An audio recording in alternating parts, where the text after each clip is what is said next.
ఏంది లేచిపోయి పెళ్లి చేసుకుందామా? పిచ్చా నీకేమన్నా? లేచిపోయి పెళ్లి చేసుకుంటే ఏమొస్తుంది? అప్పులైతాయి, ఏమి రాదు, కానీ పెళ్లి చేసుకుంటాం అంతే.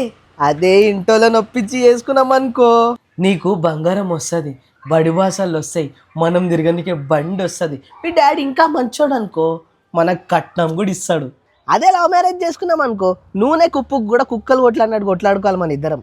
లవ్ కమ్ అరేంజ్ చేసుకున్నాం అనుకో, ఇప్పుడు మన ఇద్దరం కొట్లాడినా కానీ నువ్వు మమ్మీ డాడీ వాళ్ళ ఇంటికి వెళ్ళిపోవచ్చు. మనం కొట్లాడ ముట్టి చెప్తున్నా. ఇప్పుడు మనం లేచిపోయి పెళ్లి చేసుకుంటే మా డాడీ ఒప్పుకుంటాడు అనుకుంటున్నావా? ఇంట్లోకే నిలగొడతాడు. అప్పుడు మనం కిరాయి కొంపలాల్లో ఉండాలి. అదే మా డాడీని ఒప్పించి చేసుకున్నాం అనుకో, పైన ఒక ఫ్లోర్ వేసుకొని ఆడు ఉండొచ్చు, దాని కిరాయి కూడా మనకే ఇస్తాడు. మనకి పిల్లలు కొట్టిరనుకో, తాతలు, అమ్మమ్మలు, నైనమ్మలు ఏదో ఒకటి తెచ్చి పెడతారు. అదే మనం లవ్ మ్యారేజ్ చేసుకున్నాం అనుకో, ఏముండదు, అంత బబ్బే. మనం ఇంట్లో నొప్పించే పెళ్లి చేసుకోవాలి, అర్థమైందా? అట్లా అనొద్దు లేచిపోతామని, సరేనా?